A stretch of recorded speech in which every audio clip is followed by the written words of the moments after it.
이제 좀 미래로 이제 지나갔어요. 미래 대한민국의 이제 새로운 성장 동력에 대한 얘기들이 있습니다. 이사장님, 그 우리나라가 지금 새로운 성장 동력으로 이렇게 좀 잡고 나가야 할 것이 어떤 게 있을까요? 네. 사실 미래는 아무도 모릅니다. 그래서 우리가 한 치 앞을 내다보기 어려운 미래를 네. 예측하고 전망하는 게 쉽지는 않고요. 예컨대 3년 전에, 5년 전에 네. 요새와 같은 그 AI 그리고 이 코로나 바이러스 이건 누가 예측을 했겠습니까? 그럼에도 불구하고 큰 틀에서 몇 가지 말씀드린다면 적어도 지금 2020년대 지금 벌써 1년 반 이상 지났습니다만 지금은 뭐 바이오 그리고 AI 두 개가 전 세계의 경제와 산업 그리고 시대를 이끌어 나가는 축이라는 데서는 아무런 이의를 안 제기할 것 같고요. 그럼 2030년대는 뭐가 될 거냐?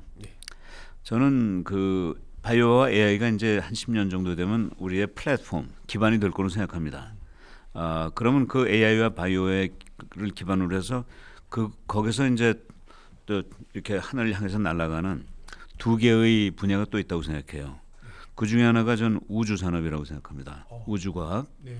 사실 지금 전 세계에서 제일 큰 부자가 그 아마존의 제프 베이조스하고 저 테슬라의 일론 머스크라고 그러잖아요. 네. 근데 공교롭게 두 사람이 다 그러한 기존의 한쪽에서는 이제 이 비즈니스 사업 또 한쪽에서는 저 전기 자동차를 이용해서 이걸 기반으로 해서 우주 산업으로 지금 날아가고 있거든요.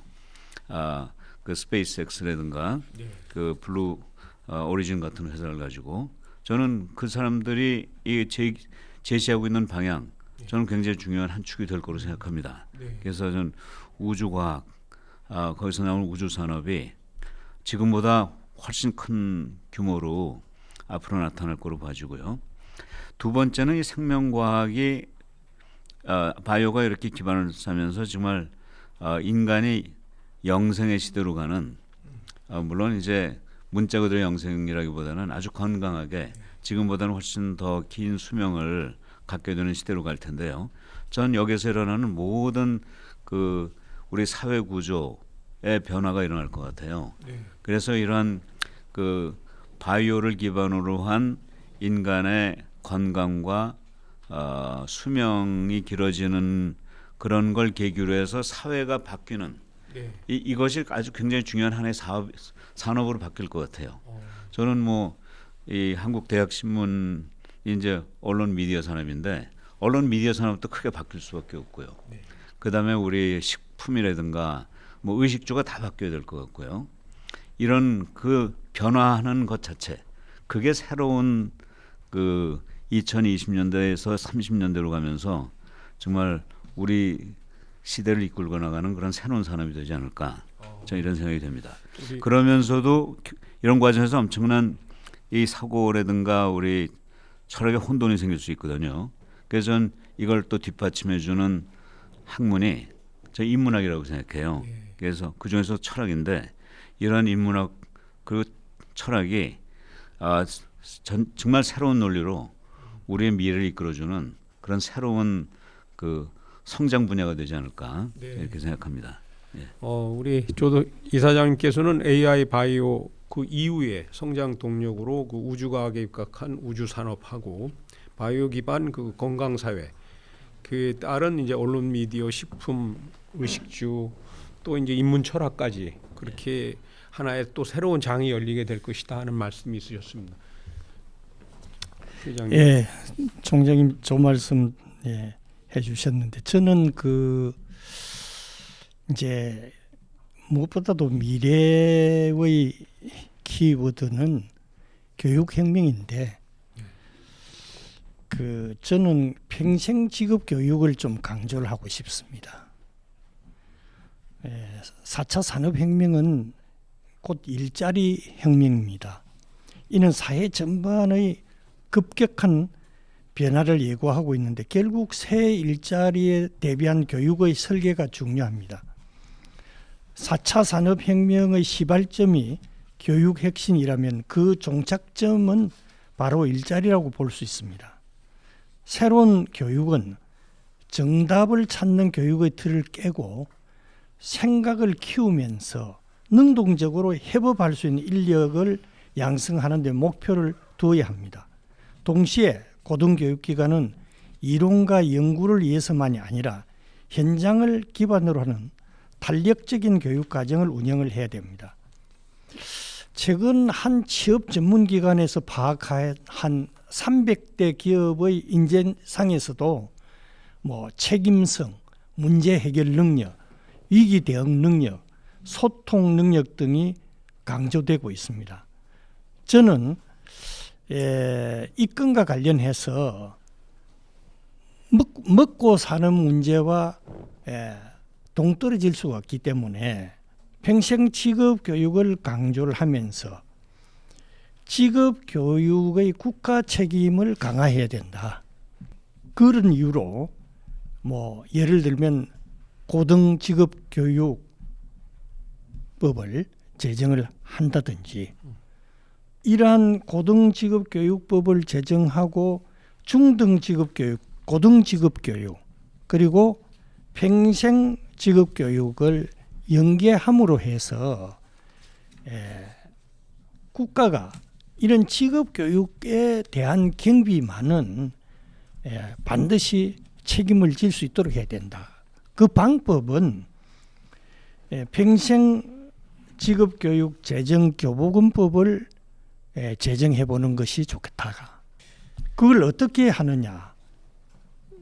얼마 전에 보도가 있었습니다만은 15년 동안 초중고 학생들이 791만 명에서 542만 명, 즉 250만 명이 줄어가지고 31%가 줄었는데 교육청 예산은 2.4배로 늘어났습니다. 지금 교육세 내국세의 20.79%가 지방교육 재정으로 칸막 예산으로 이게 만들어지고 있는데 내년은 64조 3천억이나 됩니다. 이런 문제와 관련해서 충분히 아까 우리 조동성 총장님께서도 대학에 있어서도 무상교육을 이제 실시할 시기가 됐지 않느냐 하는데 그 첫 번째로 직업교육에 대한 무상교육을 실현에 옮기는 것이 좋지 않나 하는 생각에서 평생 직업교육을 강조하고 싶습니다. 예, 저도 거기에 좀 한 가지 정말 제가 말씀드렸던 몇 가지 산업 이상으로 교육 산업이 성장 산업이라고 저는 믿는데요.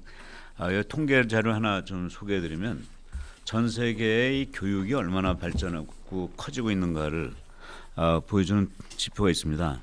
1950년부터 2010년까지 60년 사이에 개도국의 국민들의 평균 교육 연수가 1.8년에서 6.8년으로 늘어났어요. 그러니까 70년 전에는 초등학교 2학년도 공부하지 못하다가 지금은 초등학교 나오고 중학교까지 올라가는 수준이 됐고 4배가 된 겁니다. 그 개도국은 선진국은 6.1년에서 12년으로 늘어났습니다. 그러니까 이 60년 사이에 선진국은 2배로 늘어났어요. 그러니까 개도국은 4배, 선진국은 2배. 물론 숫자는 다르지만 평균 한 3배 정도 올라갔다고 볼 수 있죠.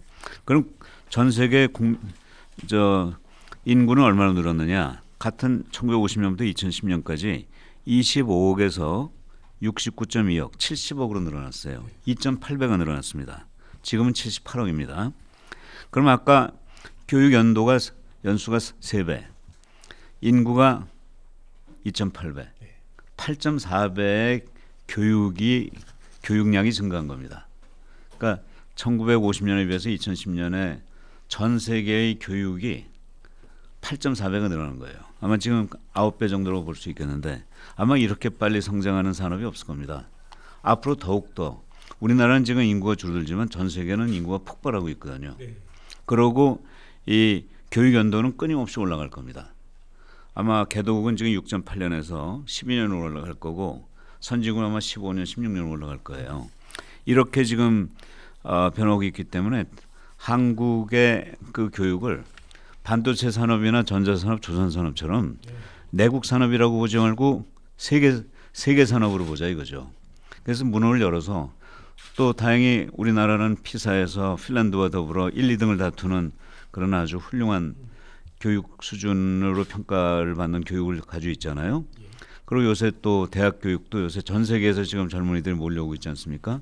저는 지금 이 그 교육 산업의 개념을 세계 산업으로 약간만 바꾸면 저는 뭐 폭발적인 성장이 일어날 수 있는 곳이 바로 이 대학 교육이라고 생각합니다. 그래서 이러한 틀 속에서 저는 대학 교육과 함께 조금 아까 또 우리 이기호 총장님도 말씀하셨듯이 평생 교육이 정말 그 대학을 또 엄청난 그 성장을 가져오게 해주는 그 하나의 계기가 된다고 보는데요. 이 평생 교육을 저는 좀 더 구조적으로 이렇게 제안하고 싶어요. 지금 대학을 보면은 교수들이 6년에 한 번씩 1년씩 연구년을 갔다 오지 않습니까? 서베티컬이라고 부르는.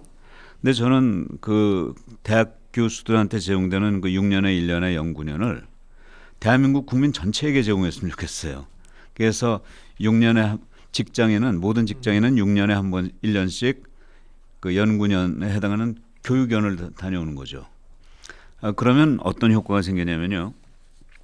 근데 우리나라의 인구 5천만 중에서 한 2,800만 명 정도가 이제 직장인인데 2,800만 명에게 정말 6년에 한 번씩, 그러니까 7년에 1년 정도를 제공해 준다면 일자리가 7분의 1이 늘어나는 거예요. 그 자리에서. 그렇죠. 예. 그러면서 이분에는 모든 분들이 하는 얘기가 1년에 그 교육을 받는 게 그분의 생산성을 7분의 1 떨어뜨리는 게 아니라 오히려 6년에 직장에서의 생산성을 훨씬 더 크게 높인다는 거죠. 그러니까 1년 교육시킴으로써 6년의 생산성이 17% 이상 올라가면 그건 선순환이 되는 거거든요. 그리고 실제로 그런 건 여러 가지에서 이제 증명이 되고 있고, 그래서 저는 일단 정부가 할 수 있는 일로 우리나라의 공무원이 113만 명, 직업군인이 19만 명, 그다음에 교사가 50만 명, 공공기관 근무자가 44만 명이라고 합니다. 그럼 이게 정부가 직접 통제할 수 있는 그 직장인이 226만 명이 되거든요. 그래서 226만 명에게 6년에 한 번씩 이런 교육년을 제공해주고 그걸 평생 교육으로 학위 교육을 할 수 있게 해주는 말이죠. 물론 이제 1년 만에 되는 건 아니지만 이걸 누적하면 되니까요. 그러면 어떻게 되냐면 그 교육 서비스를 제공하는 과정에서 일자리가 아까 말씀드린 대로 16.7%가 늘어나고, 그 다음에 그 그러니까 16.7%가 공부를 하게 되면 그 사람들이 10명에 1명 정도의 또 그 강사라든가 행정 인력이 필요하잖아요. 한 1.7% 합쳐서 18.4% 정도의 신규 인력이 생깁니다.